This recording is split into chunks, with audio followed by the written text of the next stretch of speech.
Hello বন্ধুরা, তোমরা সবাই কেমন আছো? আশা করছি আল্লাহর অশেষ রহমতে তোমরা সবাই অনেক ভালো আছো।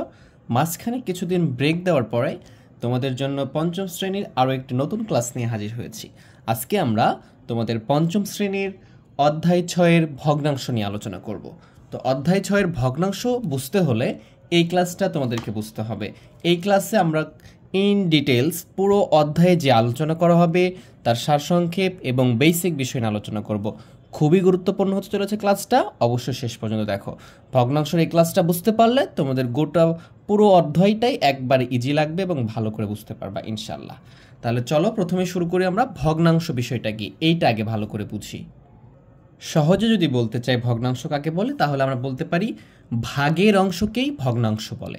ভাগের অংশকে কি বলা হয়? ভগ্নাংশ বলা হয়। আমি যদি আরেকটা পদ্ধতিতে বলতে চাই বা আরও সহজ করে বলতে চাইলে, দুইটি পূর্ণ সংখ্যাকে ভাগ বা অনুপাত আকারে প্রকাশ করলে সেটা ভগ্নাংশ। মনে করো এখানে আমি একটা পূর্ণ সংখ্যা লিখলাম 4 আর এখানে লিখলাম আমরা কি 3। এই যে মাঝখানে এখানে টান দিয়ে দিলাম, তাহলে এটা কি হয়ে গেছে? এটা ভগ্নাংশ হয়ে গেছে। তার মানে এটার সাথে এটাকে এটা দ্বারা ভাগ, এই জন্য ভাগের অংশকে আমরা ভগ্নাংশ বলতে পারি। এছাড়া দেখা যাচ্ছে যে তুমি এখানে 4:5, তো এই যে অনুপাত আকারে লিখছো, এটাকে আমরা কীভাবে লিখতে পারি? 4/5 এভাবে লিখতে পারি। এটাই হচ্ছে আমাদের ভগ্নাংশ। এই ভগ্নাংশ হচ্ছে 3 প্রকার। ভগ্নাংশ কয় প্রকার? এটা হচ্ছে আমাদের 3 প্রকার। ভালো করে বুঝতে হবে, ভগ্নাংশ আমাদের 3 প্রকার। 3 প্রকারের ভগ্নাংশ হয়ে থাকে। যথা কি কি? 1 নম্বরটা হচ্ছে আমাদের প্রকৃত ভগ্নাংশ। কি ভগ্নাংশ? এটার নাম হচ্ছে প্রকৃত ভগ্নাংশ। তাহলে এখন যদি আমি বলি ডেফিনেশন বলো, তাহলে ডেফিনেশনটা কি হচ্ছে? এটার সংজ্ঞা কি? প্রকৃত ভগ্নাংশ কাকে বলে? তাহলে আমরা যদি সহজভাবে বলতে চাই, তোমরা যদি মনে করো নোট করবা, করতে পারো, মুখস্থ করবা, করতে পারো, তোমাদের ইচ্ছা। যে ভগ্নাংশের আচ্ছা, এরপরে আমরা একটা জিনিস শিখে আসি একটু। এই যে আমাদের এটা একটা ভগ্নাংশ, এটা একটা ভগ্নাংশ, এবার 2/3 লিখতেছি, এটা একটা ভগ্নাংশ। তো এই ভগ্নাংশগুলোর আমরা যে পূর্ণ সংখ্যা লিখছি, এই পূর্ণ সংখ্যার যেটা এইটাকে দেখে যে টানটা দিছি না, এটা অনুপাত বা ভাগ আমরা বলি, ঠিক আছে? এই ভাগ দ্বারা প্রকাশ করছি। এর ওপরে যেটা থাকে সেটাকে আমরা বলি কি? লব। আর নিচে যেটা থাকে সেটাকে বলি আমরা কি? হর। খুব ভালো করে মনে রাখতে হবে, এরকম থাকলেই সেটাকে আমরা কি বলবো? ভগ্নাংশ বলবো। কারণ এইটা দ্বারা ভাগ বোঝাই। এটা দ্বারা কি বোঝাই? ভাগ বোঝাই। আর উপরে ভাগের উপরে যে অংশটা থাকে এটার নাম হচ্ছে লব, এবং নিচে যেটা থাকে সেটার নাম হচ্ছে কি? আমাদের হর। এখন আসি আমাদের প্রকৃত ভগ্নাংশ। তাহলে এইগুলো প্রত্যেকটাই কি? ভগ্নাংশ। তাহলে এই ভগ্নাংশ 3 প্রকারের মধ্যে প্রথম প্রকার আছে প্রকৃত ভগ্নাংশ।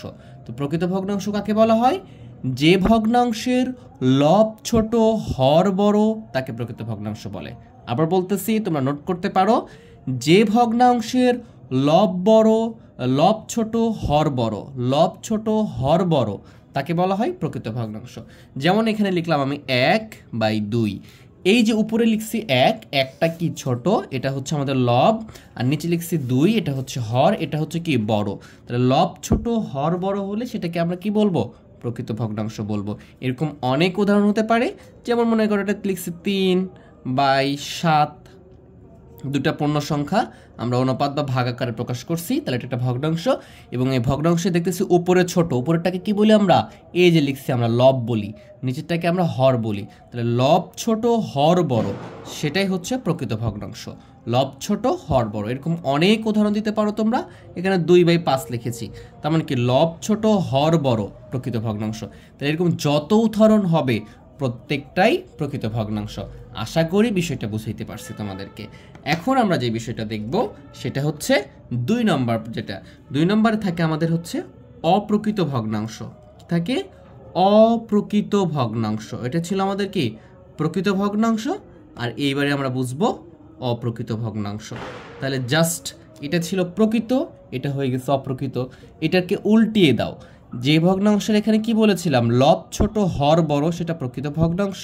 আর এখন আমরা বলবো যে ভগ্নাংশের লব বড়, এটার ছোট ছিল, এটার বড় হবে। তাহলে লব বড়, মনে করো লব 4 আর হর মনে করো 3। লব বড়, যে ভগ্নাংশের লব বড় হর ছোট, সেই ভগ্নাংশকে অপ্রকৃত ভগ্নাংশ বলা হয়। তার মানে উপরে বড় হবে, নিচে ছোট হবে, এরকম ভগ্নাংশগুলোকে আমরা কি বলবো? অপ্রকৃত ভগ্নাংশ বলবো। এরকম অনেক উদাহরণ দিতে পারো তোমরা, জাস্ট এগুলোকে উল্টিয়ে দিলেই হবে। মনে করো 7/3 লিখছো, তাহলে এটা তো অপ্রকৃত ভগ্নাংশ। এবারে মনে করো 2/5 লিখছো, অপ্রকৃত ভগ্নাংশ। এরপর দেখা যাচ্ছে আমরা লিখলাম 7/9, এটাও কি না, এটা তো প্রকৃত হয়ে গেছে, তাহলে এটা ছোট করে দাও 5, 7/5, তাহলে এটাও অপ্রকৃত ভগ্নাংশ। তাহলে যে ভগ্নাংশের আমাদের লবটা বড় হবে, হরটা ছোট হবে, সেটা অপ্রকৃত ভগ্নাংশ। আর যে ভগ্নাংশের লব ছোট হবে, হর বড় হবে, সেটা প্রকৃত ভগ্নাংশ। আশা করি বিষয়টা বুঝছো। এইবারে আমাদের যে বিষয়টা শিখতে হবে সেটা হচ্ছে 3 নাম্বার, মিশ্র ভগ্নাংশ। আমরা এই ভগ্নাংশকে মিশ্র করতে পারি কিভাবে, এটা দেখার পরে দেখতেছি ওটা। হ্যাঁ, আমরা অপ্রকৃত ভগ্নাংশ কখনো অ্যান্সার রাখি না। এইবারে আসছে আমাদের মিশ্র ভগ্নাংশ। তো মিশ্র ভগ্নাংশ কাকে বলে?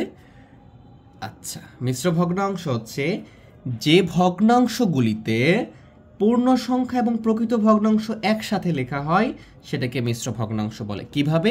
এরকমটা মনে করো 1 পূর্ণ, এটা কিভাবে বলা হয়? 1 পূর্ণ, এভাবে টান দিয়ে এখানে মনে করো 5 লিখলাম আর এখানে 2 লিখলাম, তাহলে এভাবে বলি আমরা 1 পূর্ণ 5-এর 2, এটাই হচ্ছে মিশ্র ভগ্নাংশ।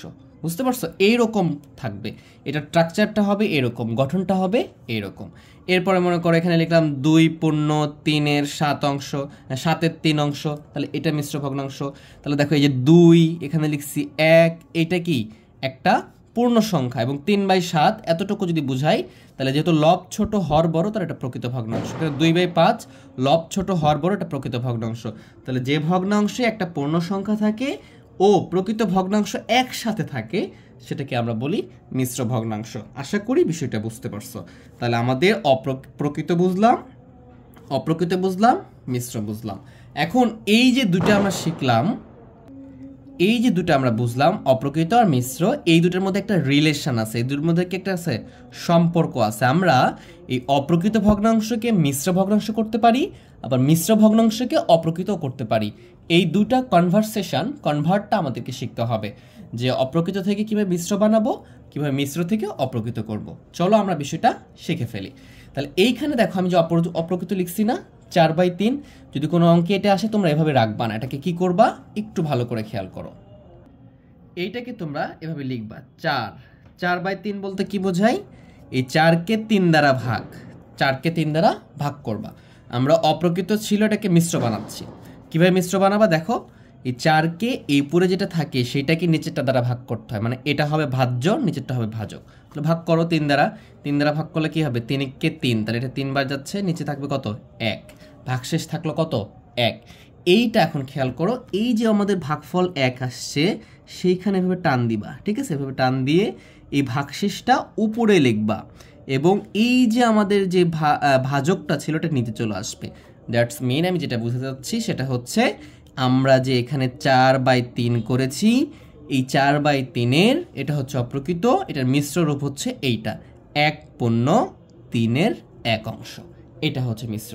তাহলে কিভাবে তুমি অপ্রকৃত ভগ্নাংশ থেকে মিশ্র ভগ্নাংশ করবা, ভালো করে খেয়াল করো। যেটা উপরে থাকবে ওইটাকে নিচেরটা দ্বারা ভাগ করবা। দেখো 4 উপরে ছিল, 4কে আমি নিচেরটা 3 দ্বারা ভাগ করছি, ভাগ করে এটা একবার গেছে, এখানে 1 লিখছি, 3-কে 3। এই যে ভাগশেষটা থাকে এখানে মাঝখান দিয়ে টান দিয়ে ভাগশেষটা উপরে লিখবা, ভাজকটা নিচে লিখবা, আর এই অংশ যেটা আসবে সেটাই হচ্ছে আমাদের মিশ্র ভগ্নাংশ। আশা করি বিষয়টা বুঝতে পারছো। এরকম আমরা আরেকটা দেখি, দেখো আমাদের এখানে লিখছি কি 7/3 লিখছি, তাহলে তুমি যদি এখন 7কে ভাগ করো 3 দ্বারা, তাহলে কি হচ্ছে দেখো, তাহলে 7/3-এ কি হবে, এটা যাচ্ছে 2 বার, 3 × 6, এখানে কত থাকতেছে 1, তাহলে এইভাবে টান দিবা, এই 1টা উপরে লিখবা এবং এই 3টা নিচে লিখবা। তাহলে আমাদের এই যে দেখো 7/3, এটা হচ্ছে অপ্রকৃত ভগ্নাংশ, এটার মিশ্র ভগ্নাংশের যে রূপটা সেটা হচ্ছে এটা, যে 2 পূর্ণ, এভাবে বলবা 2 পূর্ণ 3-এর 1। এইভাবে আমরা অপ্রকৃত ভগ্নাংশকে মিশ্র ভগ্নাংশে রূপান্তর করব। এখন বুঝো যে আমি তো অপ্রকৃত থেকে মিশ্র করলাম, তাহলে মিশ্র থেকে অপ্রকৃত কিভাবে করব? জাস্ট এই যে মিশ্র যেটা আছে যদি আমি উঠিয়ে নিই, যে 1 পূর্ণ 2-এর 5, এটা কিভাবে করবা দেখো, বুঝো। এখানে এই 1-এর সাথে এই যে পূর্ণ সংখ্যার সাথে এই হর, এটা হর বলি আমরা, এই হরকে গুণ করবা। তাহলে 1 × 5, এবং এর সাথে উপরের লবটা যোগ করে দিবা, তাহলে কত আসবে, এবং নিচে 5 লিখবা। দ্যাটস মেইন আমি যেটা বুঝতে চাচ্ছি সেটা হচ্ছে 5 × 5 আর 2 কত 7, এই 7টা উপরে লিখবা আর নিচে 5 ছিল 5 লিখবা, তাহলে এটা হয়ে গেল। দেখো এইটা দেখো করতে দেখো, এই দুটা গুণ করো, 3 × 2 = 6 আর 6 এর গুণফলের সাথে লবটা গুণ করবা, 6 এর আগে কত 7, এই যে উপরে 7 লিখবা, নিচে যেটা ছিল সেটা থেকে যাবে। তাহলে এইভাবে আমরা মিশ্রকে মিশ্র বানাইতে পারি, মিশ্র থেকে অপ্রকৃত বানাইতে পারি। আমরা আরও 2-1টা দেখি। দেখো এইটা যদি দেখো, জাস্ট এই যে পূর্ণ সংখ্যার সাথে হর গুণ করো, 3 × 3, এর সাথে উপরের লব যেটা থাকবে সেটা যোগ করবা, 3 এর আগে কত 4, দেখো উপরে 4 লিখছি আর নিচে যেটা থাকে সেটা চলে আসছে অটোমেটিক। যদি আমরা এটা দেখা ট্রাই করি যে 2 পূর্ণ 7-এর 3 অংশ, এটাকে এভাবে সমান দিবা, দেখি লিখবা, এর সাথে এটা গুণ করবা, এর সাথে এটা কি করবা, পূর্ণ সংখ্যার সাথে হরটা গুণ করবা, 7 × 2 = 14, এই 14 হইছে গুণফল, এই গুণফলের সাথে লব গুণ যোগ করব, 14 আর 3 কত হচ্ছে 17, তাহলে 17টা আমি উপরে লিখবো, লিখে টান দিব, নিচে যে 7 ছিল হর ওইটা ওইখানেই থাকবে, এইটা চলে আসলো। তুমি যদি এখন এই 17কে 7 দ্বারা ভাগ করো, করে আবার এই অংশটা চলে আসবে। দেখো আমরা একটু করে দেখাই তোমাদেরকে, দেখো 7 দ্বারা আমি 17কে যদি ভাগ করি, তাহলে 7 × 2 = 14, 2 বার যাচ্ছে, 7 × 2 = 14, নিচে থাকতেছে কত 14 থেকে আমাদের 17 থেকে 7 থেকে 4 বাদ দিলে 3, বামে শূন্য পড়ে না, তাহলে এটা কি করতে হবে, নিচেরটা আমি টান দিব, নিচেরটা কি ভাগশেষটা উপরে লিখবো আর এটা নিচে লিখবো। এই যে দেখো এই অংশটা এই অংশের সাথে কি হয়েছে, মিলে গেছে। তাহলে আমরা যখন মিশ্র থেকে অপ্রকৃত করব তখন এই দুটা গুণ করব, পূর্ণ সংখ্যার সাথে হর গুণ করব, 7 × 2 = 14, তার সাথে লব যোগ করব, দিয়ে উপরে লিখবো আর হর যেটা থাকবে সেটা করে ফেলবো। আর আমরা যদি অপ্রকৃত যেটা ছিল, অপ্রকৃত যখন মিশ্র বানাবো তখন কি করব, লবকে আমরা হর দ্বারা ভাগ করব, ভাগ করে যেটা হবে সেটা আমরা এখানে পূর্ণ সংখ্যা আকারে থাকবে, এবং ভাগশেষ যেটা থাকবে সেটা টান দিয়ে আমরা উপরে লিখব, আর আমাদের ভাজক অংশটা নিচে হরে থাকবে যেটা নিচেই ছিল। তাহলে এইভাবে আমরা খুব সহজে ভগ্নাংশের বেসিক টু অ্যাডভান্স যতটুকু শেখা যায় আমরা শিখে ফেললাম প্রথম পর্বে। দ্বিতীয় পর্বগুলোতে আমরা ইনশাল্লাহ অ্যাকর্ডিং টু আমাদের যে বুকটা আছে, বুক থেকে যে অনুশীলনী যে প্রশ্নগুলো আছে সেগুলো সমাধান করব। তো সবাই ভালো থেকো, সুস্থ থেকো, আল্লাহ হাফেজ।